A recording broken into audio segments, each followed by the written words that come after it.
Welcome back to Talking Devils, brought to you by talkingdevils.co.uk. I am your host, Keane Franey, and today we're here to talk all things Manchester United, all things Chelsea this Sunday, and also the potential new interim managerial appointment at Old Trafford. But in saying that, we are here this 7 p.m. this Friday evening. I am glad to be joined by Manchester United author and Mr. Wayne Barton, and also down below me, also joined by Mr. Phil Marsh, former Manchester United player. So very good panel here tonight here on tonight's podcast. Very good evening here, and glad to be speaking to the two lads again after I suppose a kind of short turnaround of events. But first of all, Wayne, haven't spoke to you in a while in the podcast, obviously. How you been keeping? How's the form lately? Pretty terrible. What was I supposed to say? It's been a bit of a nightmare, hasn't it, for us all? Don't get me wrong.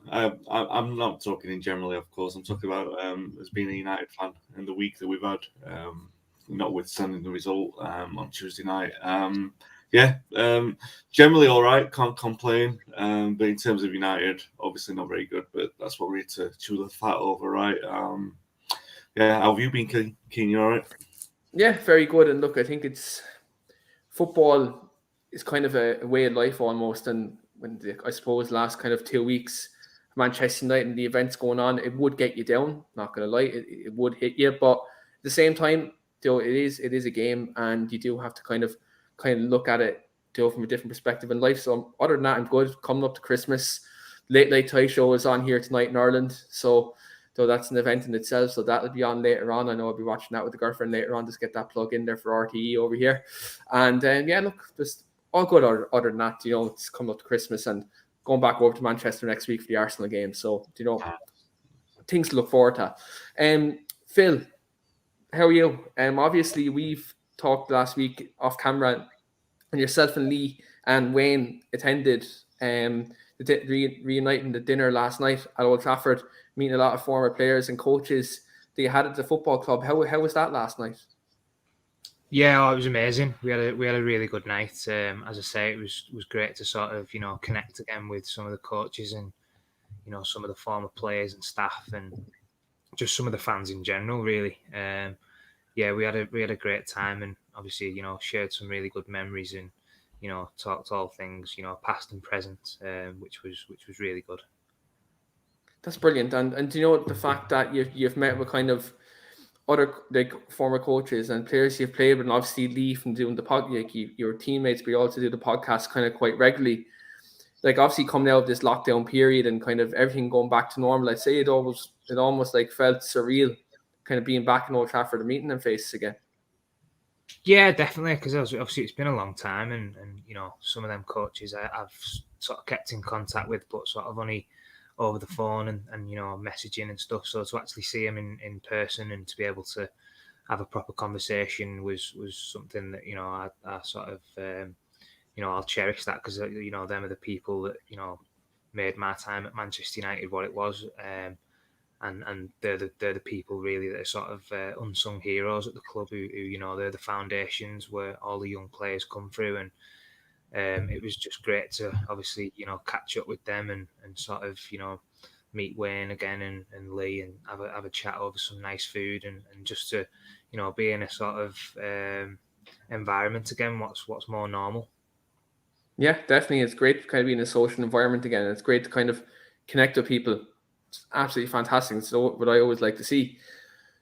Guys, we're going to touch on Manchester United first of all, because this last kind of, I suppose, week has been kind of a whirlwind of emotions for Manchester United fans and anyone who's connected to the football club, players, former players, journalists, everybody. Like, it's been kind of a whirlwind of a week. Obviously, look, last Saturday we succumbed to a 4-1 defeat away to Watford, and was kind of the beginning of the end of kind of Solskjaer's tenure. And for me, it was very down the dumps myself, not only because of the result, but because obviously I knew the writing was on the wall at that point.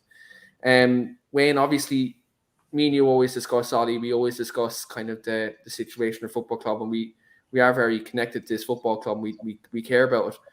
When the news broke Sunday morning that, Solskjaer, his time was up as Manchester United manager, how did you feel at that point, considering the progress he did make over them couple of years and kind of that connection he had with us as a fan base?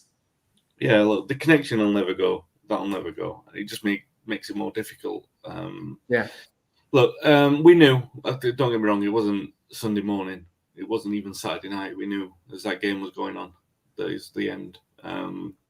Not so. I think there was a part of me that was thinking, even if he gets back to 2-2, we might, it'd be kept on for a little bit longer. But even then, you were thinking there'd be no point prolonging this. But in much the same way that we've talked for the last few weeks, in that the Liverpool game seemed to be the catalyst, the change of the tide, the shift in the mood, and everything like that. It was a matter of when and not if. So we were prolonging this, and obviously to lose in that manner to Watford was farcical. So you knew that. I'm not going to say it's never, ever a good thing to lose, and I certainly wasn't celebrating it. I was gutted by it. But in a way, when it was 2-1 and you were thinking, is this going to carry on for much longer? And then it went to 4-1 within a matter of seconds. It was kind of like, all right, it's over. We sort of like move on a little bit. So I'm not saying it was good. It definitely wasn't. I'm not saying it was easy. It definitely wasn't.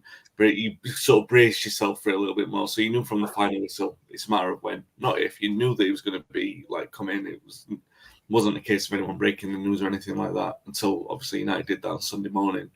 And for me, it wasn't so much the fact that they let him go. I think we've talked so often. I mean, how many podcasts do we do a week? 3 or 4 now, and so that's between 3 and 4 hours that we're talking about the raising targets. The raising standards and everything like that. We're expecting United to challenge for the league, not so much with the quality of the squad, with the fact that we've signed Varane and we signed Ronaldo, and Ronaldo was a headline signing, immediately accelerated that expectation. Solskjaer knew it. He talked about it all the time. We knew what we were in for. And he's a victim of that. I'm not saying that, he raised all these standards, but there was a raising standards now. We knew what the club was expecting to do. We knew that they were going to challenge, or they were expected to challenge, I should say. So when it came to it, Solskjaer was the man whose head was on the chopping block. Now, this is the little bit that I didn't really like about it, because he's been put out as the only one who's paid the price. Even Maguire came out and said that. He's paid the price. As if that's it. It's all over and we start again. But that's the rhetoric we've been getting from these players for weeks. We go again, we go again, we go again. You can't keep saying there's a blank page, because there's a season going to waste all the time. And the decision so much didn't affect me so much, but the way that everything was planned out, and we were talking about this yesterday, Phil, how much it wound me up. The fact that they didn't have a successor in place. They didn't have any plan of a successor. They had this sort of vague, we're going to get an interim and we're going to get a permanent appointment in the summer. They didn't have anyone in place, and they were still interviewing people, obviously, on Monday or Tuesday. So they're obviously going through a shortlist, which is the process. But the fact is that they had 2 limbo areas that they didn't know anything about. And obviously, I've already talked about this on the other podcasts that we've done this week, so I don't want to take up too much of Phil or your time by repeating the points I made, but obviously that part of it was terrible to me, and we talked about it privately as well, Keane. It was absolutely bugging the hell out of me, because I was just like, what are you doing? You're meant to be the biggest club in the world. You're not behaving like it. You're not even behaving like a non-league club. No one would go like this. It's ridiculous. And to say everything with Ollie was reluctant and all that sort of stuff, it didn't look reluctant. It just looked like he didn't have a plan. And this is the thing that worries us as fans, because in May, we had all these protests and we were meant to sort of invest a little bit of faith in the Glazers. I felt like a complete moron, because what I did was I was saying, all right, I don't really trust them, but they've actually said that they're going to talk to us as fans. They're going to increase communication. So you sort of say, all right, well, we'll give them a chance to do that. And every single time that we've had any kind of instance where that relationship's been questioned, it's always been the default of what we expect from the Glazers. It felt like a complete, and this episode is absolutely the same as that. You don't have any faith in what they're doing, and then obviously this happens with the successor that was named yesterday, and all of a sudden it's like, well, that looks, too sensible almost, and I think that's where I am with it. To be honest, Keane, I'm still, I know I've written about it for the website today, and I've sort of given my thoughts on that, but that's where I am in terms of the journey of this week. It's been a right mess, I'll be honest. I'm feeling a little bit optimistic by what they've done, but I think you do that. It doesn't matter who the person came in. was, I'm sure Phil will agree with me on this. You've named a person, start to get behind that person, start to feel optimistic about who that person is, what they're going to deliver. You've got to do that. That's why we're fans. That's why we're supporting the team. Yeah, and that's where I am at the moment with it. Yeah, and like you touched on one point there, which I actually spoke about this just to a work colleague, and I kind of aligned it to a business kind of thing. It was the fact that Manchester United are kind of a multi-billion-pound entity, and you have an international break. And if you have that contingency plan in place, why don't they execute whilst you have time to get that person in, to get the training done, and then ultimately, you have time to work with the players, and maybe we're not that much more behind than we already are. Maybe you've kind of time to salvage it. I think that's where it kind of sat for me. If you were going to do it, the international break for me would have been the ideal time to get the interim in, get that contingency plan in place, and then also, even after that, plan for the next manager that's going to come in. You have that amount of time to get that contingency in place. Now, luckily, I think the reset button really gets hit after the Chelsea game. I think it's good. We'll get Carrick now. He can have just one kind of last go at it now this Sunday against Chelsea. And then I think the real reset button hits Monday morning when our prospective interim manager does come in. He puts his own stamp on things, and then you can really move forward because you look at the next kind of 13 games after that. Really favourite fixture list, get the points on the board. Let's go again. I know it's kind of a cliche that's been thrown around this season. It's let's go again, but really the reset button is really being hit now, by this happening effectively. And look, let's hope we can push forward, because the last kind of couple of weeks have been tough for all of us. But now there is I suppose, bit of optimism there because of the reputation of this man who's coming in, Ralf Rangnick. He's a very progressive manager, a very good coach. And not only that, one thing you said, Wayne, is the role he's going into afterwards in terms of the consultancy role kind of on the other side of things. Like that's brilliant, because you have someone there who is that link between the board and also the footballing side of things, who can guide us in the right direction. Is something we haven't had post Sir Alex Ferguson. Since Sir Alex left, we haven't had that footballing person there to be that link. So I think it's fantastic that Ragnarik is going to come in and he's going to do that. Phil, obviously you were a former teammate of Solskjaer and you've spent a lot of time with him, especially during the time when you had your injury and you're actually both recovering together at that time. For you, on a personal level, when you seen kind of Solskjaer kind of lose his job at that time, did that kind of for you feel like, you kind of fell for him at that point? Yeah, massively. I mean, it was expected. I think it was inevitable after the last couple of months, and obviously that result sort of was the final nail in the coffin. But yeah, on a personal level, knowing Ollie and knowing how much he obviously loves the club and obviously what it means to him, it was a sad sort of thing to see. And obviously, seeing his interview after and the way he was sort of emotional, and it hurt, and it's obviously something that he's obviously he's giving it his best shot. Nobody could question his sort of commitment and all that kind of thing. I think obviously for him it's just maybe the job was a little bit too big for him in the end, and the players, I feel as well, have sort of let him down, especially in recent months with certain individuals. But yeah, I mean, he's obviously going to be upset and all that kind of thing. But I think he's obviously brought a lot back to the club. And I think in the time that he has been in charge, he's made slight progression every time. And I was mentioning to Wayne last night about sort of the cultural side of the club. I think he's restored a lot of that and brought a lot more sort of, positivity in that respect back to the club. So obviously now with Ralph and whoever comes in maybe after, we can sort of start doing the other things that need to be done as a football club such as Manchester United. We spoke last night about obviously my time when I was at the club and that era and the way things were then. It's obviously being run a lot differently nowadays, and obviously a lot of the coaching staff and people I spoke to last night sort of comparing the two.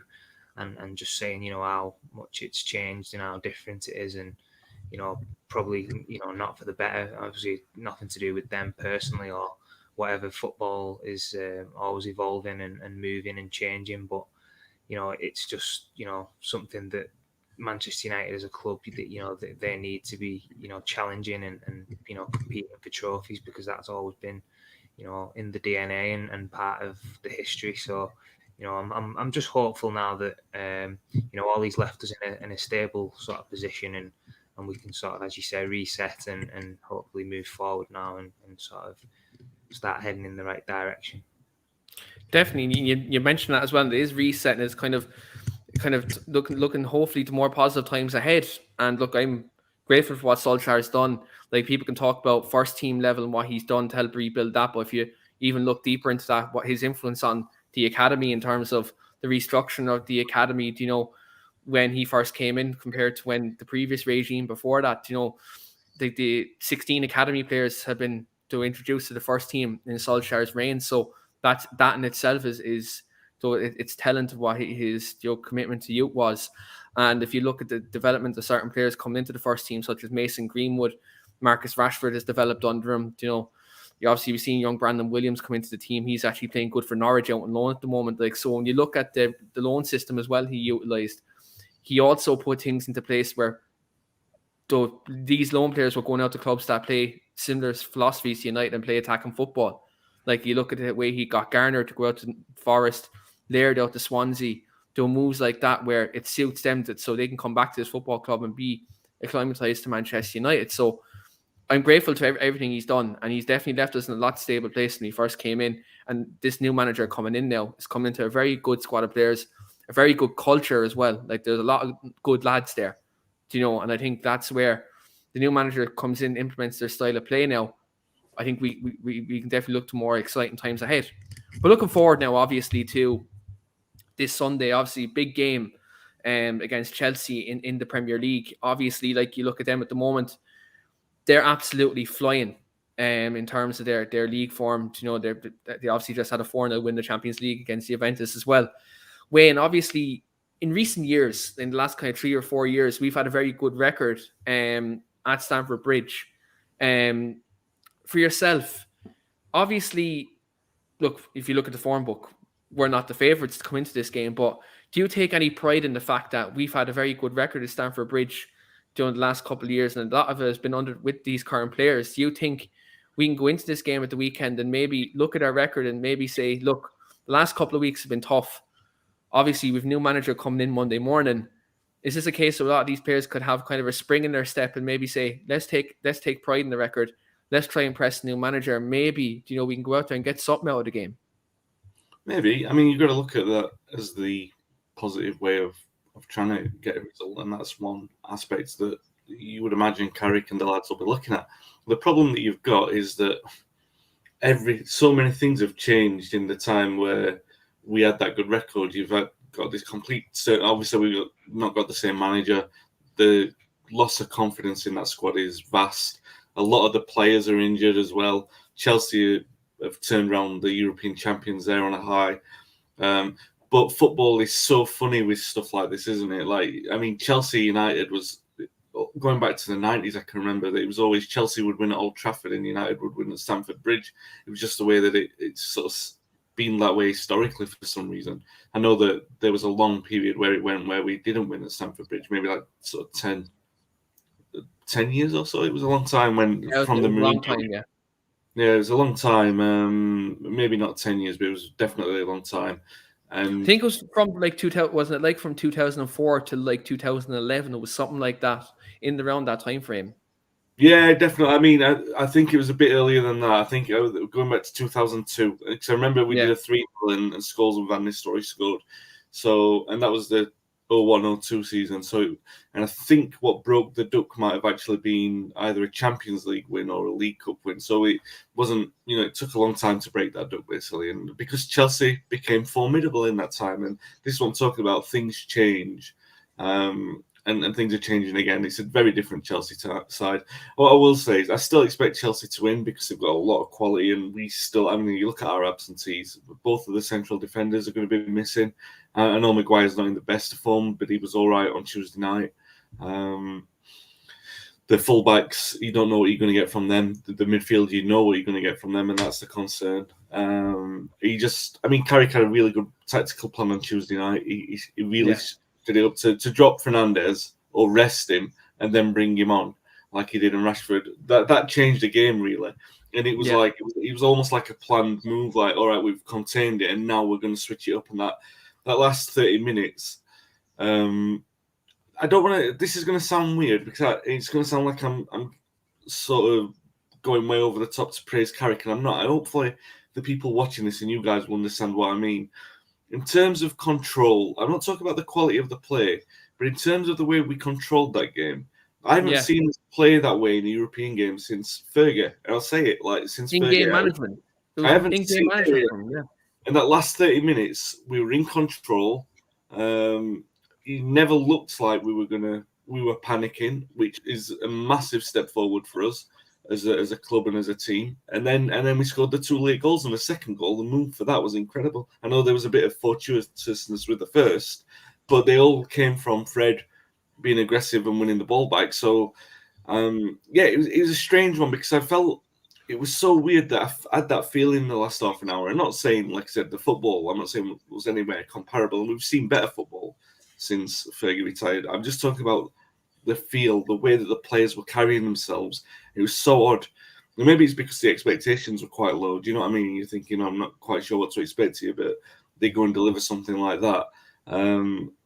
So the point I'm making about Sunday is you don't know what you're going to get. You might get a similar performance like that if Carrick can switch it up, if he can do something.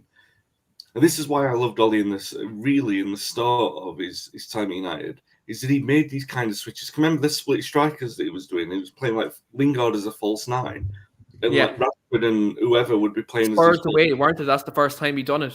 Yeah, and he also did it. Is it Arsenal in the cup? He put Lukaku on the right wing, and and Sanchez scored at Arsenal last goal for us. So Carrick looks like he's got something about him in that kind of regard. And let's not discount the new manager bounce. All things being equal, sorry for the long answer, but all things being equal, Chelsea will win. I don't think they'll win as comfortably as the most recent league games have suggested that they might. In terms of our form, I think we'll be a lot closer, but I still expect Chelsea to win, just because they've got the quality and we've got a lot of absentees. But I wouldn't back against us. I know it sounds like I'm backing against us, but I wouldn't be surprised if we get a result because of all those factors. You know, that maybe a tactical surprise, maybe the new manager bounce as well. You just never know, and I'm looking forward to it anyway. I'll say that. Yeah, and I think if you look at the way the Villarreal game panned out, like he was compact in midfield. You could see in possession we were in a kind of 4-3-3, but out of possession we were in a 4-4-2. Like we were compact, we kept it tight. And you see Martial and Ronaldo tucked into two strikers. Fred was a left midfield player. Though Van de Beek and McTominay were the two central midfield players. And Sancho was on the right. They kept it real tight and compact. And then obviously then 60 minutes happens, he makes that substitution of Bruno and Rashford to stretch the game, because at that point Villarreal were starting to do obviously simmer and energy at that point, and you've seen the minute Fernandes came on and Rashford came on, we stretched them, and Villarreal's legs were gone at that point, and then you've seen the chances being created. And just I want to touch on Bruno just for a second there, because you have 6 assists in the Champions League already. Like we're only in the group stage and he's 3 assists away from the record, which is staggering really. Like, and that shows, like, even people say last season all he scored with penalties. When you look at it, he is a complete attacking midfielder. Like, his eye for a pass is unbelievable, and he's someone who I think in this Rangnick system, in terms of the pressing and the counter pressing, I think Bruno Fernandes is going to be sensational, even like above what he was under Solskjaer's system. I think he's going to reach a new level, because this new system that he's going to come into, that it suits a player like Bruno in terms of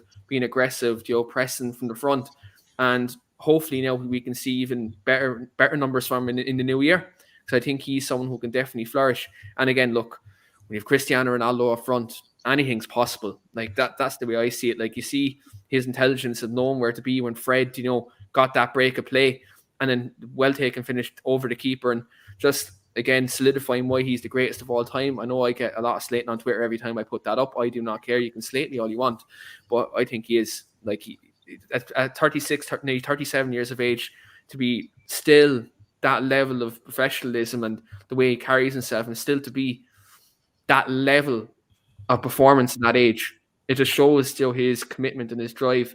And in this new system, I'm very intrigued to see how Rangnick kind of implements Ronaldo into this system, because I think with terms of like work rate and stuff like that, we get players pressing around them, and we can win the ball back quickly in them situations like we did Tuesday, but we can do it in a kind of sustained period.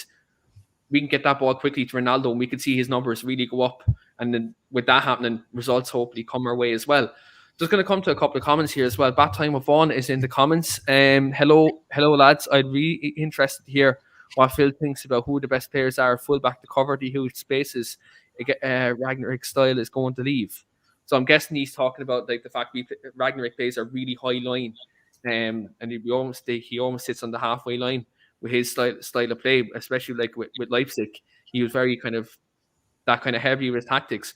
For you, if you're looking at the way he plays, who would be best suited to play a fullback, Phil? It's a difficult one because I think obviously we're pretty limited in them positions with Wan-Bissaka and Luke Shaw have obviously been the two main ones who obviously when everyone's fit would be probably your first choice. But Tellez potentially. I mean, he looked like he was that maybe type of player when he was at Porto. I know he's not had a run of games really at United yet, but he could potentially maybe do that.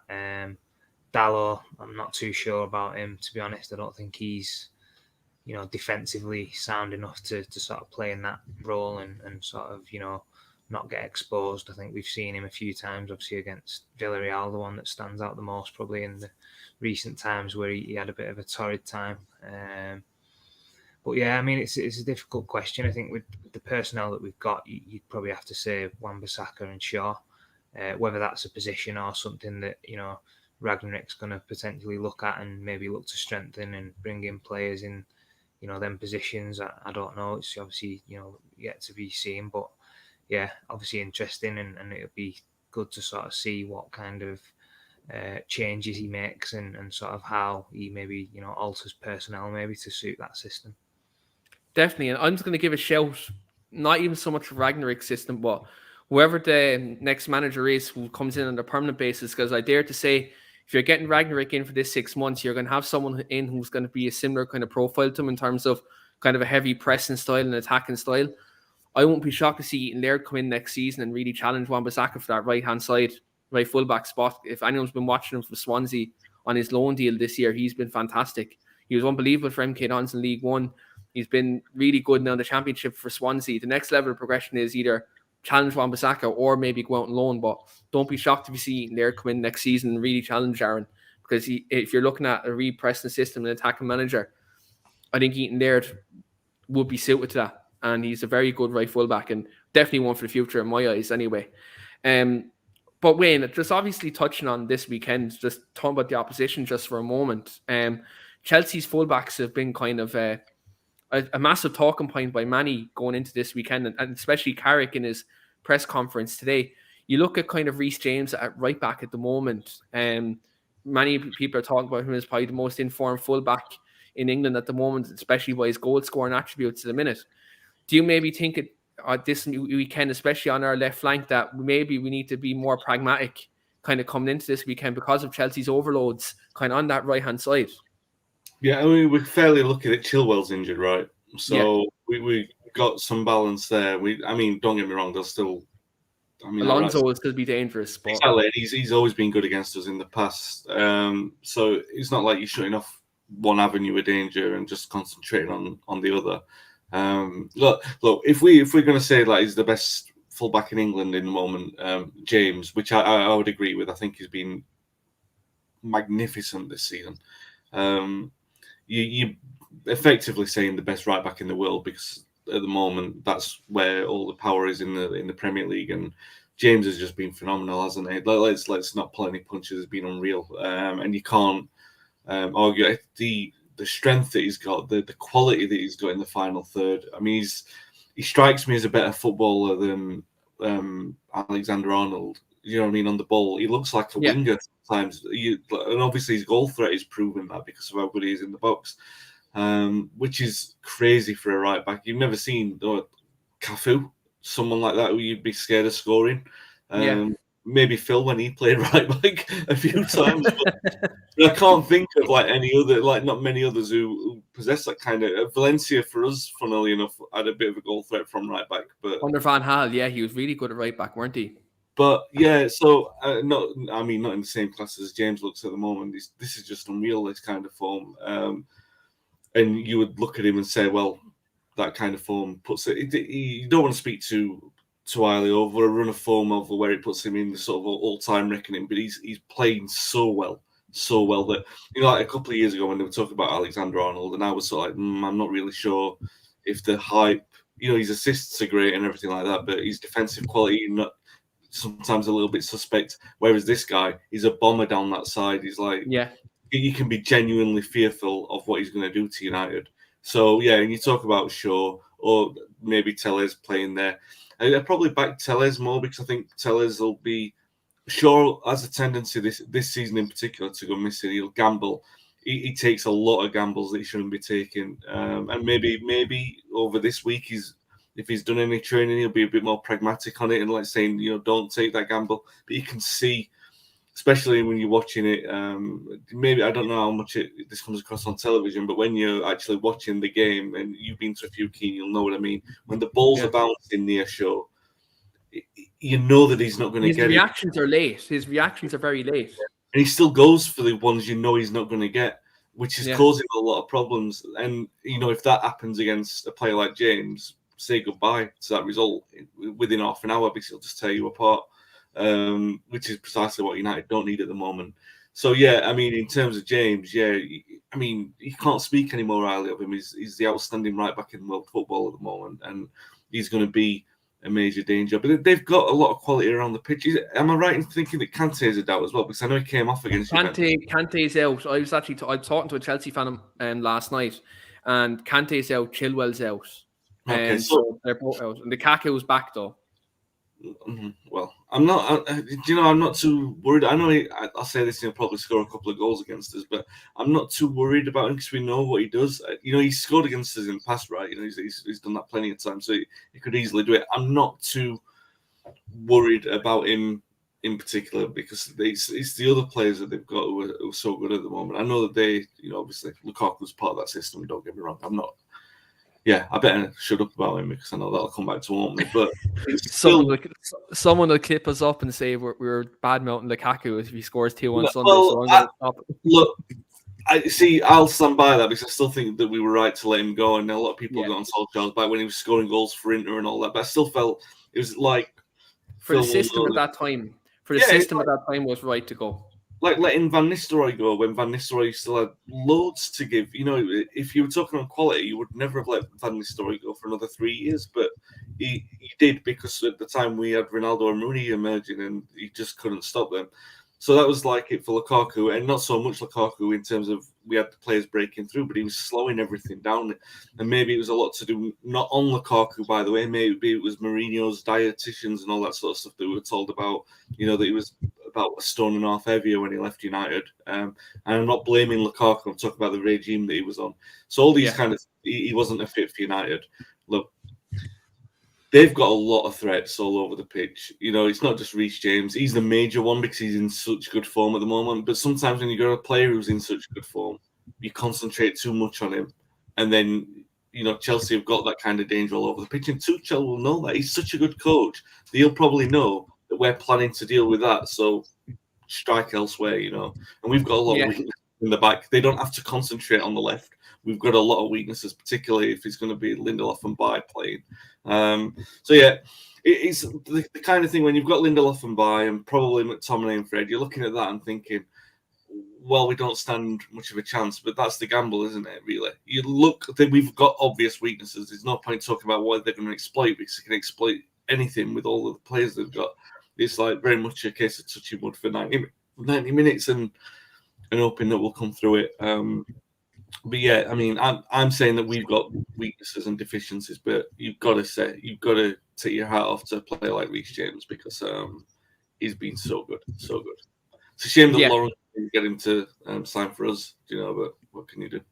Yeah, what can you do there? But this is one of them things where you appreciate quality in the opposition and you can respectfully say, look, that's a quality player that is going to be a threat Sunday. And look, I expect Carrick is a very intelligent individual. I'd say he will have a plan in place. And probably when you look at the Villarreal game, the way we were off the ball, That's the way I probably expect us to be, to try and nullify Chelsea's kind of wit, defending in the 4-4-2, to avoid them playing out from the back, with the three centre backs, having two up there to put them under pressure, then having the two wide players out there. Like, that's probably what they're planning on doing. Phil, we obviously touched on just every week we always touch on kind of what we can do going forward. Obviously, Donny van de Beek's been playing fantastically well in the last kind of couple of games. He's come in and he got a start against Villarreal, and obviously they come off the bench against Watford as well. And I know the scoreline doesn't warrant it, but he kind of ran the show in midfield when he was on. He was creating a lot of chances, looked very bright. For you, when you look at the way Chelsea play and the fact they always have that link between midfield, obviously, especially through Jorginho, do you think maybe Donny van de Beek will be that player to kind of, I suppose, try and nullify Chelsea in midfield, but also the fact he can mind possession very well? Do you maybe think this game on Sunday suits him compared to maybe, let's say, a Fernandes?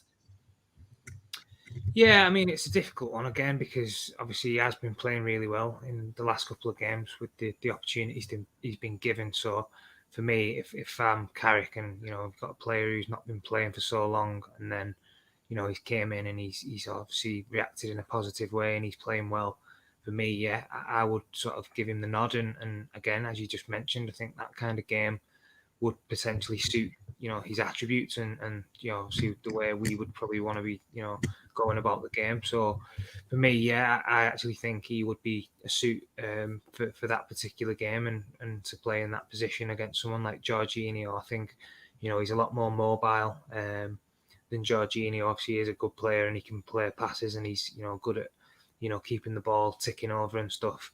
A lot of their play goes through him.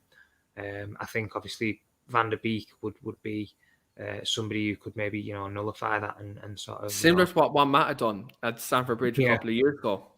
Yeah. So, I mean, again, that could be something that Carrick's looked at and sort of pinpointed and is something that he's looking at to, give us the edge maybe and try and sort of, as I said, just nullify that, because he is their main sort of playmaker from the back four to, link in the midfield. He does like to get on the ball and, play a lot of passes. He does the same job for Italy and, he's a very good player. But someone like Van der Beek, who's in good form, getting in and around him and maybe, the press a little bit higher could maybe catch him out and then, you're in the attacking third and you could maybe, nick a goal. And I think that's probably the best chance United have got really of getting a result really against Chelsea, because we've just said, obviously, they're on fire at the moment.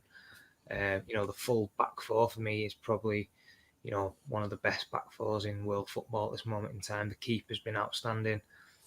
Rudiger for me is probably, put himself on sort of the map again, because he's, been outstanding. He's scoring goals. He looks solid. He's aggressive. Also available on a free in the summer as well. Yeah, I mean, I'm surprised. I would be very surprised if he didn't get a new deal or, get offered a new deal in the next, couple of months, because for me, he's been probably one of the best defenders, certainly in the Premier League, if not, world football over the last couple of months.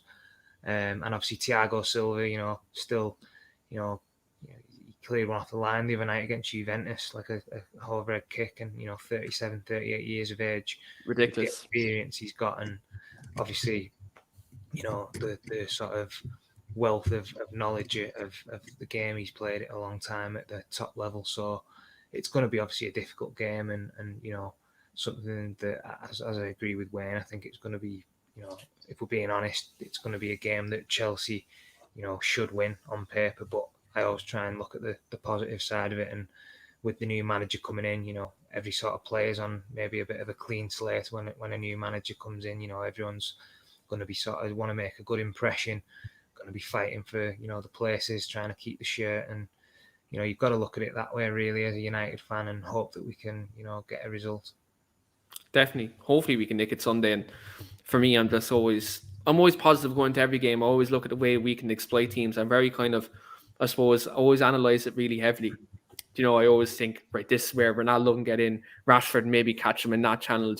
That's who I am. And look, I'll never change in that regard, But just before we touch on Rangnick, just before we end the stream, score predictions from you both. Obviously, Phil, Wayne, you're going to take Lee's place here with our score predictions on the podcast. We always do this near the end, so you're going to take over from Lee this weekend. I'm not going to do it. I'm not going to do a score prediction. Sorry if that's letting Lee down, but I can't do it because I'm happy to predict that Lukaku's not going to do anything or that Reece James is going to tear as a new one. I'm not going to sit here and do scores. I hate doing it. Like, it's just, I don't know what it is. I don't do it on the pod. Sometimes I set Paul Parker up to do it on a Monday morning, but I can't do it. I'm sorry, guys. I'll just go for a United win because you've got to be positive about it. But I can't do a score. I just, be mad. I'll be too tempted to go to the bookies and put it on. That's what it is, and then I'll be more invested in it. You'll have it in your head for the whole weekend, and then you do it. On that note, Phil, I'll get your score prediction in from you now. I can see the comments. There's a couple of people in the comments giving their predictions as well. Phil, what would be your score prediction for Sunday's game? I obviously want to look at the positive side of things, and I have been doing that sort of in the last couple of weeks, even though sometimes I have, in the back of my mind thought maybe a different score, but just because obviously we've got a new manager and it's a clean slate, and I think some of the players are going to obviously want to try and prove a point and make a big statement, and I'm not going to say they're going to win, but I'm going to say that it's going to be a good performance and we're going to get a draw. So I'm going to go for 1-1, which I think would be a really good result away at Chelsea at the minute, the form they're in. So yeah, I'm going to go for a 1-1 draw. Yeah, absolutely. I have the same prediction. I think it's going to be a 1-1 draw, and I think we will take the lead on Sunday.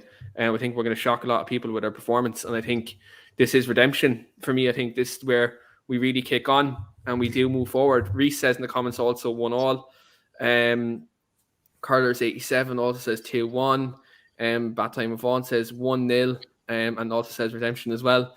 And also Tree says 1-0 as well. So yeah, absolutely. There's a lot of confident people here with regards to this, and hopefully, look, we can keep this form going and let's push forward.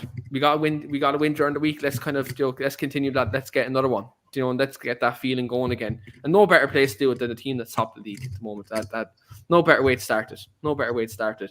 But before we end it, guys, I just want to get both your thoughts. Obviously, like a lot of reports been circulating in the last kind of 24 hours that Ralf Rangnick is coming in to Manchester United's interim manager for 6 months and then moving into the consultancy role for 2 years. And following that, I want to get both of your initial thoughts on that just before we kind of wrap up. And Wayne's coming to you first. When that news broke, obviously he's very progressive manager in terms of his style of playing, his pressing, is very has a massive reputation in European football, especially being kind of a guiding light to the likes of Thomas Tuchel and Jurgen Klopp, etc. What are your thoughts him coming in as an interim first of all, and then going into kind of that consultancy role kind of after that? Yeah, I don't read too much into the sort of godfather of that style of play, because I think there are a couple of other German coaches that Klopp has got as a tutor, but he's very much a teacher of it rather than a student of the philosophy. And I am of the theory is that he comes in and he puts this modern style of playing, right? That's the theory. We're all excited about that. But we were under Van Gaal as well, and Van Gaal is almost identical in terms of he's 63. He's got this track record behind him of having done it elsewhere, and he's coming in, and the suspicion is that it's possibly 3 or 4 years too late for us to adopt that style, because they may, in terms of progressive coaches, there may well be another style within 2 years. Do you know what I mean? That's the concern. Obviously, the hope is that he comes in and we get this, like everyone's saying in the comments, it's going to work for us and that it'll be right, and the players will adapt to it, and then if they don't adapt to it, then he'll bring in new players. The problem that we've got is that he's got 6 or 7 months. You know what I mean? If those players don't adapt to it, he's not going to be able to replace them. So, I don't really think he's going to have money to spend in January. So what's he going to do? Do you know what I mean? There are all these kind of concerns, and I don't want to be a downer on it, because I do actually think, I said it earlier, I think when you look at all the options that were on the table, is the sensible one, and the strategy what you talked about him possibly going into the like looking after the football side of things while another coach comes in, all of that in theory sounds like the right thing for Manchester United to be doing. I just think that the theory side of it is great, but Manchester United don't run on theory, and we've seen what happens. It's all right saying he's going to come in and demand control, and he might get it for a little bit, but the Glazers always have control. Do you know what I mean? How much are they going to relinquish? At what point do they hit back and say, well, no, you've had 2 players, you're not getting the 3rd or 4th one, which is exactly what's happened to Van Gaal. It's exactly what happened to Mourinho, exactly what happened to Solskjaer, and the managers have had their heads on the chopping block for it. In theory, like in the same way that I was optimistic about Van Gaal and Mourinho, and not so much Solskjaer, I had a lot of reservations at the start, which he actually surpassed, funnily enough. But certainly Van Gaal and Mourinho, I was so high on optimism at the start because I could see all the qualities of what they've got, and I think it's a case of having been burned too many times by the board, the realistic sort of consequences of what you see from the board and the way that they interfere. But I do want to finish this by being positive about it, Keane, and I want to say that, you know, in theory, like we've said, like everyone is saying, everything seems like the logical, sensible thing for Manchester United. It seems like, in terms of timing as well, I think he's coming. You mentioned it earlier about the foundation that Ollie left. I think all of the work that Ollie's done, and Phil will attest to this from what everyone was saying last night, it's a much better place than what it was when Mourinho took over. The foundations that have been left there, the turnover of the staff, the fact that the Mourinho and Van Gaal had like these old ways of doing things, and Ollie came in and a lot of that's already been modernised. They're in the process of hiring new staff. They're still in the middle of doing that. Staff are meant to be like seeing out the notice periods at other clubs and stuff like that. So they were still doing that. They're still in the process of modernising it. So that's what he's walking into. Definitely a more modern setup than what it was 2 years ago. So maybe everything is in the right place for him to succeed and to kick off from the ground running. The other thing is, well, again, I don't want to be too cautious about it, but Tuchel's football at the start at Chelsea was pretty dismal. They had some bad results.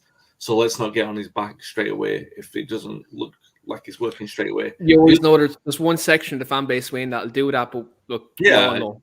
Yeah, obviously. The other one is Klopp took a lot longer. He took, like, I mean, they were, I'm sure you guys can remember, wasn't it like a 2-year spell where his points per game was lower than Moyes', and everyone kept pulling it up, like, oh, he's still doing worse than Moyes. And that was still happening. They celebrated a 2-2 draw home to West Brom and all that sort of stuff. They were memes for a couple of years, and then look at what they've done since.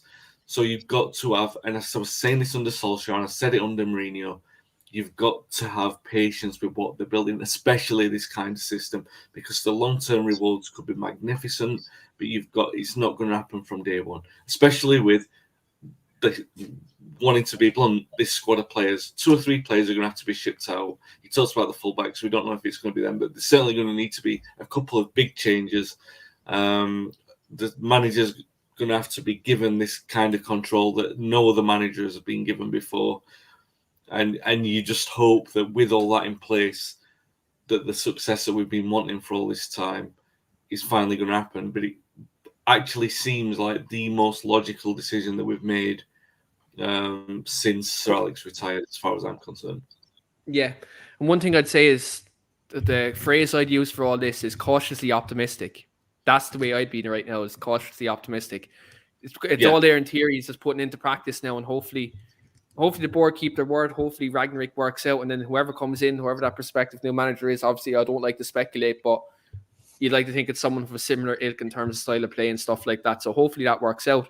But Phil, obviously, just to wrap it up, just your thoughts on Rangnick yourself. Obviously his style of football is very high thought of, and we have a lot of great forward-thinking players in the team. Obviously, you being a forward yourself, you've seen Mason from a young age develop, and he's obviously come through Solskjaer's tenure. And Marcus is also come into his own in the kind of the last couple of months and years. Like, for you, are you at a point now where do you think this new appointment of Rangnick can maybe help further the progression of our young forwards such as Mason and Rashford?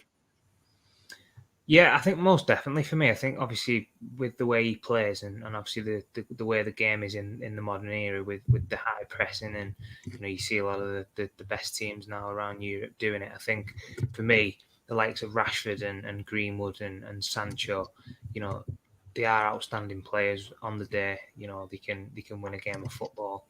They can score goals from anywhere. But I just think this pressing and the way that, you know, hopefully this Ragnick will get them to sort of offer more maybe off the ball and sort of, you know, being more proactive rather than reactive on the pitch. I think that's what will take the likes of these players to the next level for me, because when I look at footballers who, you know, are world class, they all, you know, work the socks off as well, and they all put a shift in off the ball defensively. You know, it's not just, you know, luxury players, unless you sort of, you know, a Messi or a Ronaldo or, you know, a Neymar, but the rest of them players all working in unison with the rest of the team. And I think that's what, at this moment in time, obviously, you know, is the big difference with United, comparing them to sort of Liverpool, Chelsea and City.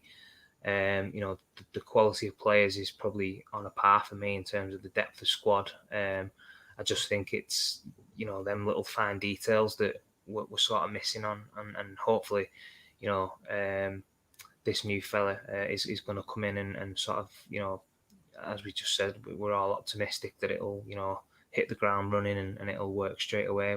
We're obviously, you know, there's no guarantees that will happen.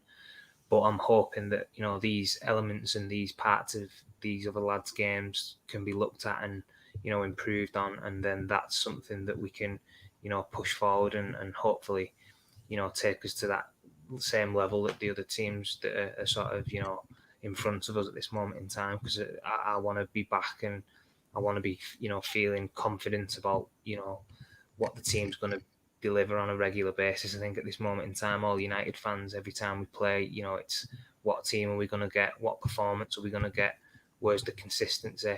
You know, players, you know, going from an 8 out of 10 to a 4 out of 10, you can't have that sort of, you know, to sort of challenge at any level of football, never mind at the top level. You've got to be, you know, consistently putting in performances where, you know, you know what you're going to get from all your team members, and I think obviously that's a massive sort of place that we're struggling with at the moment. So yeah, hopefully this new guy Ragnick will come in and implement some of these new you know, philosophies and styles, and we can, you know, start to sort of look into it and build on it. And, you know, as I say, you know, Rome wasn't built in a day. It's not going to happen straight away. It's going to be a sort of you know, maybe a longer process that some fans will want. But for me, you know, we've got to sort of start now, and hopefully we can catch up with, you know, some of the other teams in the not so distant future. Yeah, absolutely. And I think when you look at his overall philosophy and his kind of the way he sees football, it is something that we've been crying out for quite some time in terms of that style, and with the type of forward players we have.